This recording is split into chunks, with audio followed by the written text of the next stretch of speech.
Assalamualaikum warahmatullahi wabarakatuh. Lillahi ta'ala ya karim, ilahi anta maksudi waridaka malubi. Bismillahirrahmanirrahim. Asyhadu alla ilaha illallah wa la syarikalah ilahan wahid waharabban sahidan la ma'budan siwa wa nahnu lahu muslimun. Shadaqallahul azim. Oke teman-teman semua, kali ini judul konten kita adalah jangan berimam sama orang kafir. Jadi maksudnya itu macam mana gitu, berimam sama orang kafir tuh. Jadi kita sama-sama tahu bahwa kafir itu berasal dari bahasa Arab, ya, yang artinya itu ingkar janji kepada Allah atau tertutup hatinya. Ya, apa hubungan dengan ingkar janji? Jadi janji ruh ini, waktu di alam ruh kita ini berjanji kepada Allah untuk tidak lupa-lupa di dalam surah Al-A'raf 172 dan hadis qudsi, bahwa ruh ini berjanji kepada Allah untuk tidak lupa-lupa kepada Allah. Jadi ketika di dunia manusia ini lalai lupa, itu maka disebut kafir. Hatinya sudah tertutup, tak ingat Allah, tak bisa ingat Allah. Itulah maka disebut kafir. Jadi kafir itu artinya ingkar janji kepada Allah. Ingkar janji itu disebut dengan kafir. Hatinya tertutup, tak ingat sama Allah. Nah, jadi bagaimana cerita dengan berimam sama orang kafir? Ya, kita contoh imamnya itu si Somad, ya. Jadi imam ini si Somad. Pada saat Ustadz Somad nih menjadi imam, dia sholat mengangkat takbir Allahu Akbar kata lidahnya, tapi yang diingatnya ada sambal jengkol, ada teringat anaknya, teringat bininya, teringat pesantrennya, teringat macam-macam yang diingatnya. Nah, ini yang disebut dengan imam kafir namanya. Kenapa menjadi imam kafir? Karena tujuan sholat tuh wa aqimi sholat li zikri. Tegakkan sholat untuk ingat aku, kata Allah. Jadi kalau mengingat selain aku, kata Allah, hukumnya syirik.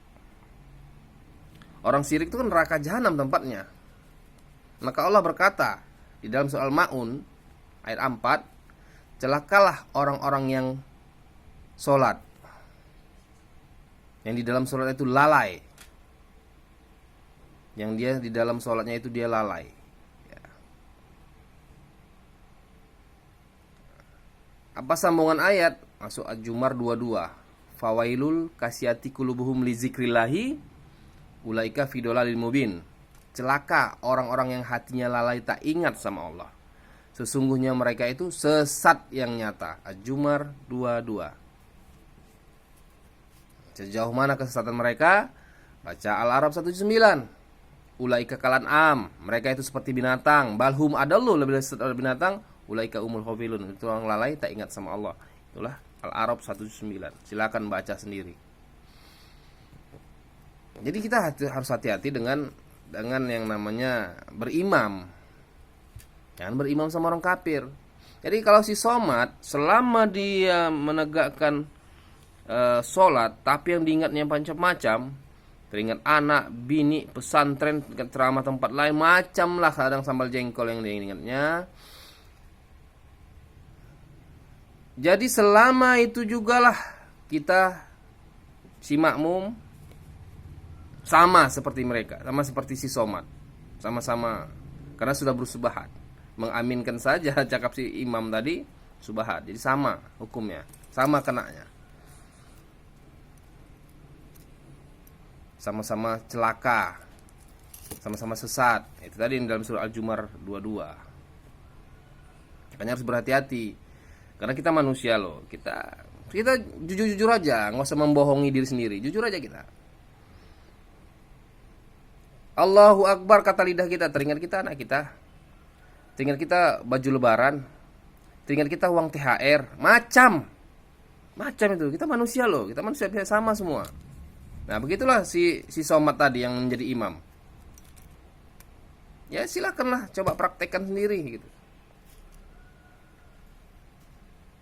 Dan ini untuk kita berpikir gitu, agar, karena Allah yang katakan afala takil, apa kau tak berpikir, kata Allah. Kita hanya disuruh berpikir. Kita jadi harus lebih hati-hati. Ya, ini fakta gitu. Karena Rasulullah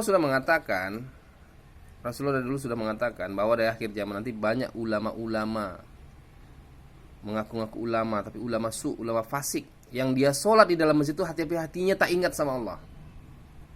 Mana mungkin seorang imam bisa ingat Allah kalau dia belum mengenal Allah? Itu logikanya. Seorang imam bisa ingat Allah karena dia sudah mengenal, tapi kalau dia belum kenal, mana mungkin dia bisa mengingatnya. Kenapa? Yang pertama kali itu mengenal Allah dulu. Awaludin ma'rifatullah, awal agama mengenal Allah. Sudah kenal baru bisa mengingatnya. Itu logikanya. Itu yang disampaikan Rasulullah. Maka kita hati-hati dengan ulama-ulama fasik yang pernah disampaikan Rasulullah. Jadi jangan berimam sama orang kafir yang dia sholat, dia pun masih ingat yang bermacam-macam yang diingatnya. Ya silakan aja, coba tes, tanya sama ustaz, tanya sama siapa-siapa aja pun silakan. Masa bohong-bohong lah kita, itu fakta. Apalagi yang sekarang ini, Allahu Akbar, teringat uang THR di mana aku cari. Allahu Akbar, teringat baju lebaran untuk anak, untuk bini, macam pasti itu. Ya, jangan bohong-bohong lah kita. Karena semua manusia itu sama, tidak ada beda. Makanya berhati-hati dengan imam yang kafir. Karena banyak sekarang ini orang berimam, yang ingin jadi imam nih, dia imamnya sholatnya macam sholat patok ayam istilahnya. Nungging berdiri. Sholat patok ayam. Apa yang diingatnya? Mengingat Allah itu bukan pakai muncung. Ingat Allah itu pakai otak. Dimana diingat fi nafsika, dalam diri kamu. Surah apa? Al-A'raf 205. Wazkur rabbaka fi nafsika tadaruan wa hifatan wa dunal jahri qauli, itulah surah Al-A'raf 205. Silakan baca. Banyak nih para ustaz-ustaz nih sholat patok ayam. Banyak. Entah apa yang diingatnya. Jadi jangan bilang yang menanggung nasib dosa itu seimamnya, enggak. Sudah tahu kita salah masih kita ikuti, kalian kena juga hukumnya. Sama itu, serupa. Ada kisah yang perlu kita ambil pelajaran. Itu kisah Al-Imam Ghazali. Ketika dia sholat berjemaah dengan adiknya. Nah, sebelum melakukan sholat berjemaah, Imam Al-Ghazali ini sedang membahas yang dinamakan haid.